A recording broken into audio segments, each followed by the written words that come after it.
कैसे बढ़ेगा आगे, इसी उद्देश्य के साथ rising star conclave and awards 2024 की शुरुआत की गई, जो राइजिंग स्टार कम्युनिकेशन द्वारा प्रस्तुत और राइजिंग स्टार यूथ फाउंडेशन द्वारा संचालित किया गया।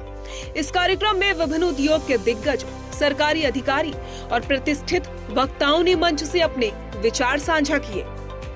इस सम्मेलन में प्रदेश के उप मुख्यमंत्री ब्रजेश पाठक मुख्य अतिथि के तौर पर मौजूद रहे। साथ ही कैबिनेट मंत्री धर्मवीर प्रजापति, नितिन अग्रवाल, दानिश आजाद अंसारी, संजय निषाद, राकेश सचान के साथ कई अन्य गणमान्य हस्तियों ने शिरकत की। अवश्य में भोक्तव्यम कृत कर्म शुभाशुभम। अपने किए हुए शुभ अशुभ कर्म का फल अवश्य ही भोगना पड़ता है। समझ लेना सब लोग। ना भोक्तम क्षीयते, बिना भोगे कभी कटता नहीं। और कब तक नहीं कटता? कल्प कहते हैं 4 युग जोड़ करके एक कल्प बनता है। ये कले हुए द्वापर, त्रेता, सतयुग, कई लंबी आयु है इनकी, कई गुना। 4 युग मिल जाए तब कल्प होता है। कल्प कोटि शतेरपि, ऐसे 4 युग मिल करके ऐसे जो कल्प बनता है, सैकड़ों करोड़ों कल्प बीत जाएं तब तक कर्म पीछा नहीं छोड़ता। समझ लेना। इसीलिए हमें मन में से, हमारे में से कभी भी कोई गलत विचारधारा हम जीवन में सोचे ही नहीं, करने की तो बात अलग है। एक व्यक्ति परमार्थ कर सकता है, मन से भी कर सकता है। धन नहीं है तो मन से कर सकता है, धन नहीं है शरीर से कर सकता है, और धन है तो धन से कर सकता है। तन मन धन तीनों से परमार्थ कर सकता है व्यक्ति। देखिए, अभी आपने बताया यूथ का जो रिस्पॉन्सिबिलिटी है, यूथ की जो जिम्मेदारी है, गवर्नमेंट का यूथ के प्रति क्या नजरिया है, गवर्नमेंट की यूथ के प्रति क्या पॉलिसी है, ये सब आज के समय में जानने समझने की आवश्यकता क्यों है। सबसे पहले तो इसके जड़ में जाना होगा। यूथ पे इतना फोकस क्यों है? देखिए, यूथ पे इतना फोकस इसलिए है कि आज जो हमारा भारत देश है वो विश्व का सबसे युवा देश कहा जाता है। निश्चित तौर पे 55% से ज्यादा की आबादी भारत की नौजवानों की मानी जाती है। तो यकीनन इस देश की आबादी का 55-60% हिस्सा नौजवानों का है। तो नौजवानों के कंधों पे भी समाज को और देश को आगे ले जाने की एक महत्वपूर्ण जिम्मेदारी है, जो मुझे लगता है कि हमारे देश के, हमारे समाज के नौजवान बखूबी जानते हैं। और जो यूथ की जो एनर्जी है, इसको हमारी गवर्नमेंट पहचानती है, समझती है। देश की हमारी मोदी सरकार, उत्तर प्रदेश की हमारी योगी सरकार ने हमेशा नौजवानों को प्रोत्साहित करने के लिए, उन्हें इंकरेज करने के लिए, उन्हें एजुकेट करने के लिए, उन्हें एम्पावर करने के लिए, उन्हें अपलिफ्ट करने के लिए काम किया है। आज आप 2014 से अब तक की तस्वीर आप देखेंगे तो आप देखेंगे कि धीरे धीरे हमारी जो सेंट्रल गवर्नमेंट की, मोदी सरकार की जो पॉलिसी, इस पॉलिसी की मदद से, इस पॉलिसी के वजह से हमारा जो यूथ है उसको बहुत सारी ऐसी नए अपॉर्चुनिटीज मिले, बहुत सारे मौके मिले, उनको एक इंकरेजमेंट मिला, उनको एक रोड मैप मिला कि किस तरीके से भारत देश में सरकारी नौकरी के अलावा भी अगर यूथ के अंदर पोटेंशियल है तो और भी सेक्टर्स में अपने करियर के प्रति वो आगे बढ़ सकता है। जब हमारे ही लोग जाकर अगर कंप्यूटर के पूरे सिस्टम को अमेरिका को चला सकते हैं, तो उन्हें हमारे लोग ही अगर हड़ताल कर दें तो पूरा अमेरिका बंद हो जाएगा। अगर मेरे लोग अपनी टेक्नोलॉजी से दूसरे का विकास कर सकते हैं, तो मैं अभी पिछले साल लंदन गया था, आज़ादी का अमृत महोत्सव पर हमें बोलने का अवसर मिला। तो मैंने उनसे कहा, भाई कभी भारत में लंदन दिखता था, आज लंदन में भारत दिखता है। और असली मैंने उनसे कहा, भाई असली भारतीय तब, क्योंकि एक भारतीय के अंदर राजनीति है। राजा मतलब राजा नीति बनाता लोगों को राजा बनाने के लिए। तो असली भारतीय तब जब ब्रिटेन में अपना प्रधानमंत्री बना लो। सौभाग्यशाली है कि 4 महीने बाद भारत का प्रधानमंत्री ब्रिटेन में हो गया, इससे बड़ा क्या हो सकता है। तो मैंने वहाँ अपील करके आया कि भाई अपने पैसे से, अपने ज्ञान से आप दूसरे देश को विकसित कर रहे हो, तो अपनी मिट्टी जहाँ से जन्म लिए हो, जहाँ से आपका रिलेशन है, अपने एक एक फैक्ट्री को, एक एक निवेश को अपने देश लाइए। कार्यक्रम में बशेस गाला, सुरेश मंशारमानी, रजत सिन्हा, आशीष अग्रवाल, संजय कथूरिया और किसलय पांडे जैसे वक्ताओं ने राष्ट्रीय विचार और देश की तरक्की को लेकर अपने विचार साझा किए। मैं आपसे एक रिक्वेस्ट करता हूँ कि आपने जो थीम रखा, भारत ग्रो कैसे करेगा, तो मैं दुर्वेश यही कहता हूँ कि ये 3 चीज अगर हमारा यूथ फॉलो करता है 100% गारंटेड भारत ग्रो करेगा। सर यही चीज मैं लंदन में कहा, यूएसए में कहा और इंडिया में हर शहर में कहता हूँ दुर्वेश जी, 3 चीज, एजुकेशन, एनवायरमेंट, एंटरप्रेन्योरशिप। जिस दिन हम ये 3 चीज को पकड़ेंगे हम विश्व गुरु भी बनेंगे और हम लाइफ एंजॉय भी करेंगे। एजुकेशन, जैसे मंत्री जी कहते हैं, वो स्कूल वाला एजुकेशन सिर्फ काफी नहीं है। जैसे हमारे पास आज एक डॉक्टर बहन है, बोलते धर्म संस्कार से एजुकेशन होता है। आपके घर में अगर हम रामायण भगवत गीता से बात करते हैं, वो एजुकेशन होता है। राइट स्किल होना चाहिए। इमेजिन करो 15 साल पहले बहुत एजुकेशन था तो भी टीसीएस को 1 साल आदमी को हायर करने के बाद 1 साल उसे ट्रेन करना पड़ता है, क्योंकि हमारे एजुकेशन में वो स्किल अब डेवलप हो रहा है। New education policy, skill India अब आ रहा है। तो एजुकेशन के साथ साथ सेकेंड, जैसे मंत्री जी से भी हमारा बात हुआ था, एनवायरनमेंट को हम लाइटली ले ही नहीं सकते। प्रकृति है, उसका आशीर्वाद है तो हम आगे बढ़ पाएंगे। जल से लेके, वायु से लेके, अग्नि से लेके हवा, एक को भी प्रदूषित कर दिया तो आप इमेजिन करो आयुष 10 साल खराब हो गए, लंग कैंसर हो रहा है, लोगों को नई नई बीमारियां हो रही है क्योंकि हमने प्रकृति का रिस्पेक्ट नहीं रखा। तो एनवायरनमेंट को भी साथ में ले रहा है। एंड थर्ड, जैसे मैं ऑलरेडी कह चुका हूँ, एंटरप्रेन्योरशिप ये सबसे बड़ा पुण्य का काम है। जिस दिन हम ये संस्कार डालेंगे कि शायद मुझे करोड़पति नहीं बनना है, ठीक है, लेकिन मैं लाखों लोगों के दिल के छूंगा, उन्हें मदद करूंगा, उनको वैल्यू दूंगा और दुआओं कमाऊंगा, आप ऊपर वाले के नजर में करोड़पति बन जाएंगे। और जैसे मंत्री साहब ने कहा, जल्द से जल्द आपकी पुण्य आपको काम आएगी। वैदिक शिक्षा का मैं इसलिए भी समर्थन करता हूँ कि आज के परिवेश में शिक्षित हम सब हैं, पर हमारी आपकी शिक्षा का एक बड़ा सीमित लक्ष्य है। क्या? कैसे भी नौकरी मिल जाए, बस नौकरी मिल जाए, चाहे बाबू की मिल जाए, चाहे क्लर्क साहब की मिल जाए, चाहे आईएएस साहब की मिल जाए, पीसीएस साहब की मिल जाए, किसी की भी मिल जाए, बस नौकरी मिल जाए, कैसे भी करके जीवन गुजर जाए, अपना भरण पोषण हो जाए, अपने बच्चों का हो जाए, पत्नी का हो जाए, अगर माता पिता के प्रति श्रद्धा बची है तो उनका हो जाए, बस।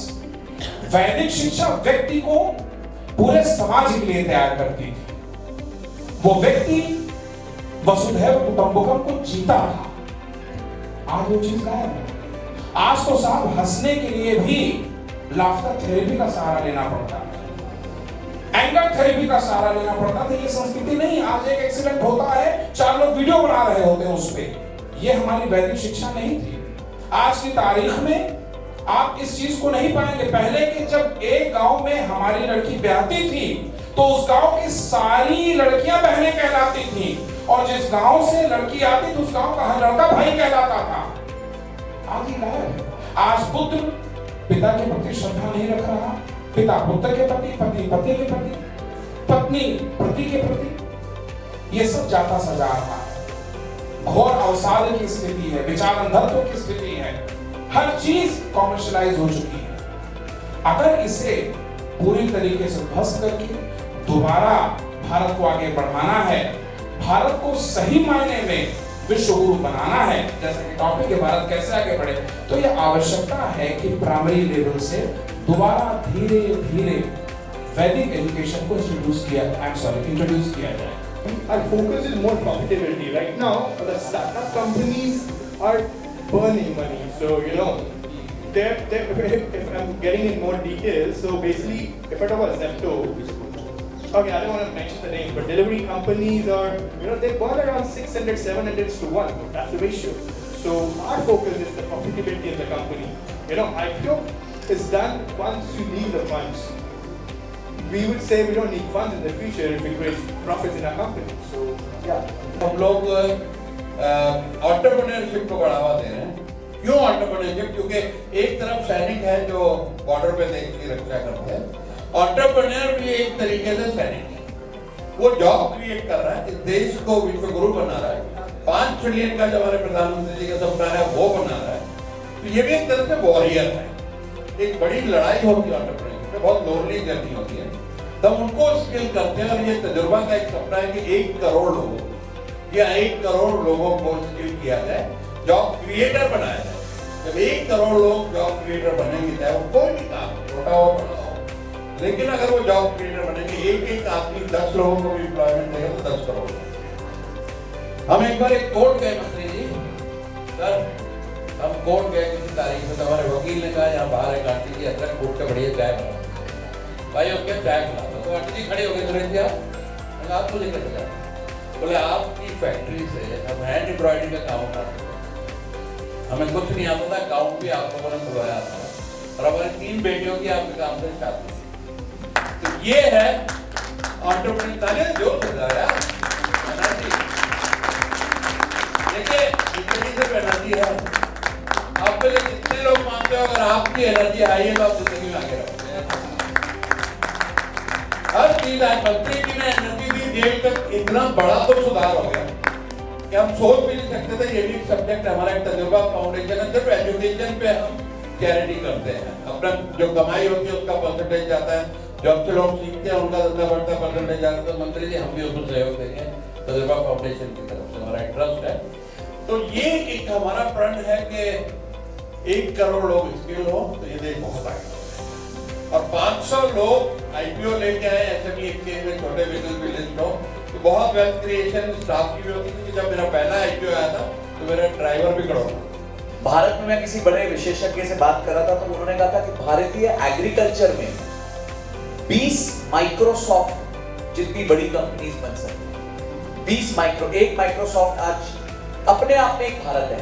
भारत की इकोनॉमी करीबन 3 ट्रिलियन की है और माइक्रोसॉफ्ट की मार्केट कैपिटलाइजेशन भी 3 ट्रिलियन की है। तो माइक्रोसॉफ्ट अपने आप में एक भारत है, और भारत के एग्रीकल्चर में 20 भारत छुपे हुए हैं। तो एग्रीकल्चर जो है वो एक बहुत बड़ा हमारा सेगमेंट है। 140-145 करोड़ लोगों का पेट रोज भरना है, 3 बार भरना है।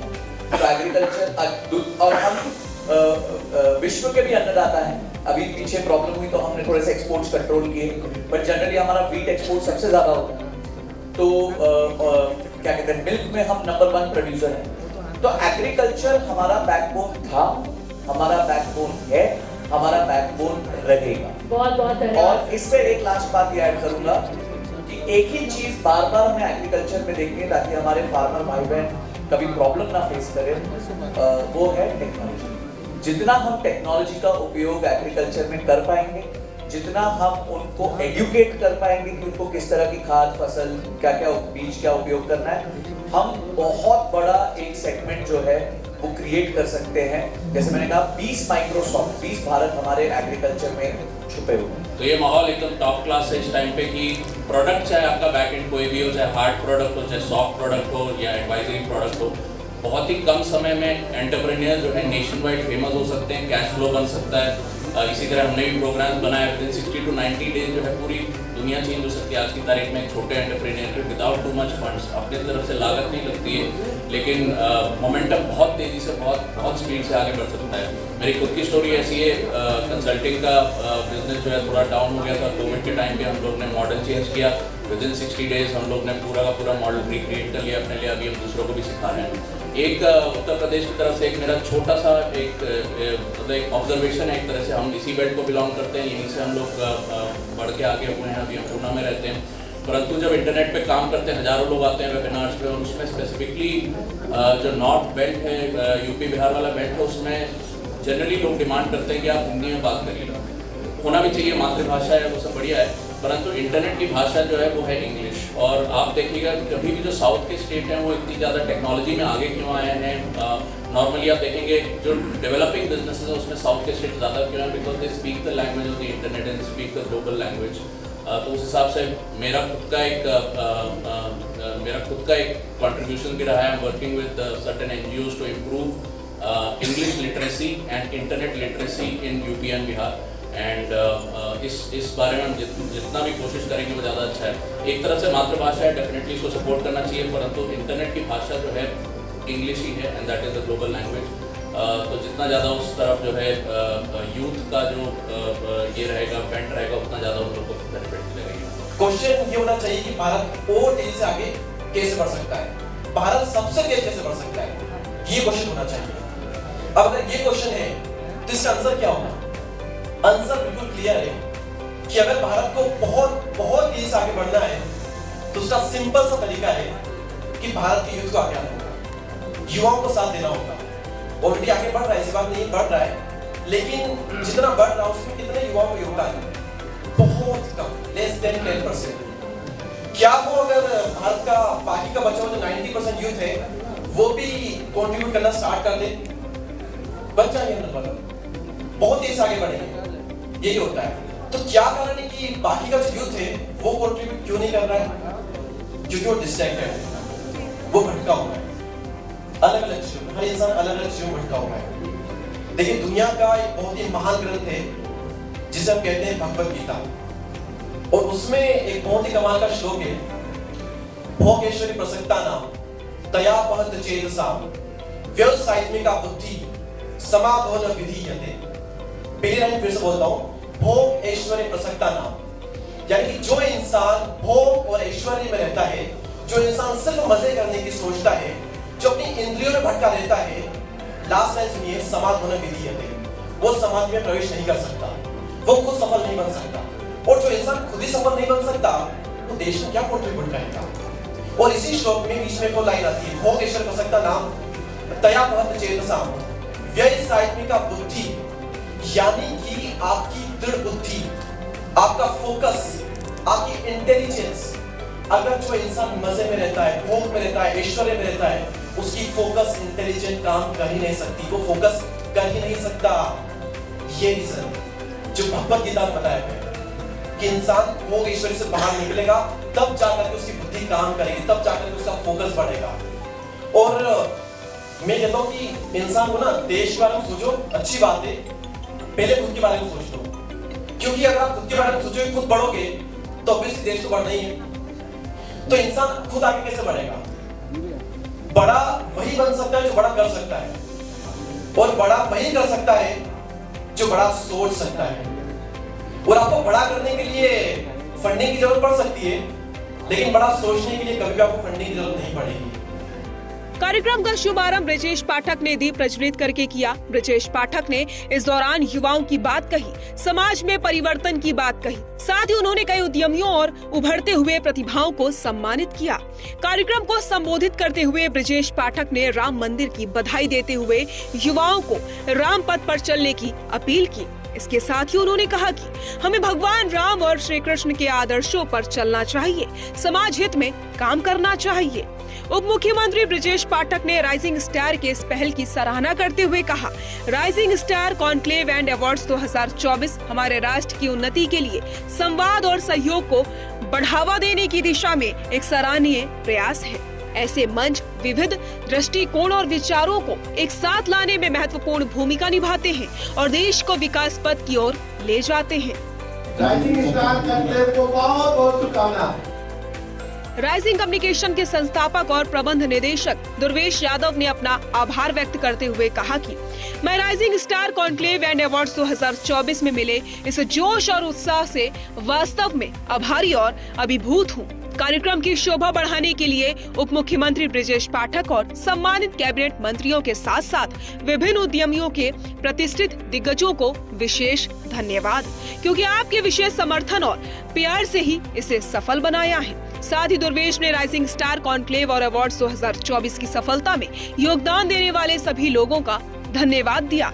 दुर्वेश ने आगे कहा कि ये सफल कॉन्क्लेव सिर्फ शुरुआत है, हम पहले से ही rising star conclave and awards 2024 के अगले सीजन के लिए तैयारी कर रहे हैं, जहां हमारा लक्ष्य मंच को नई ऊंचाइयों तक ले जाना है। पहले तो मैं मनीष भैया का धन्यवाद देना चाहूंगा, मेरे बड़े भाई, उसके बाद चित्रेश सर, तुषारिका जिन्होंने कमान संभाली।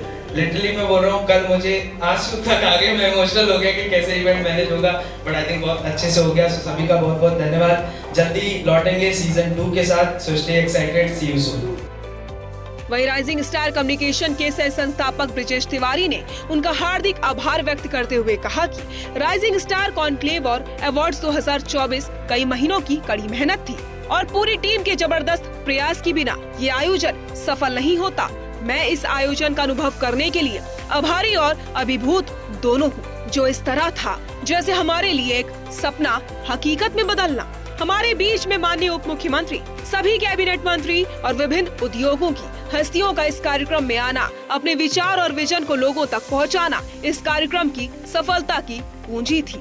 साथ ही वहां मौजूद लोगों की उत्कृष्ट प्रतिक्रिया और जुड़ाव के कारण ये कार्यक्रम वैसा ही बना जिसकी राइजिंग स्टार ने कल्पना की थी। ये पूरा कार्यक्रम भारत आगे कैसे बढ़ेगा विषय पर केंद्रित था, जिसमें उन महत्वपूर्ण विषयों और चुनौतियों को संबोधित किया गया जिनका राष्ट्र अपनी प्रगति की यात्रा में सामना करता है। इस कॉन्क्लेव ने सार्थक चर्चा के लिए एक मंच प्रदान किया, जिसमें प्रतिभागियों को देश के समग्र विकास के लिए अपनी अंतर्दृष्टि और रणनीतियों को साझा करने में सक्षम बनाया गया। कार्यक्रम के आयोजकों का मानना है कि ये सफल कॉन्क्लेव सिर्फ शुरुआत है। हमारा उद्देश्य है कि युवाओं और समाज को दिशा देने वालों के बीच सार्थक बातचीत के लिए एक मंच हो, जो हमारे राष्ट्र की भलाई के लिए कार्य करे। और इसी दिशा में राइजिंग स्टार कॉन्क्लेव और अवार्ड्स का आयोजन हो रहा है, जिसने भविष्य के संस्करणों के लिए एक मजबूत मिसाल कायम की है।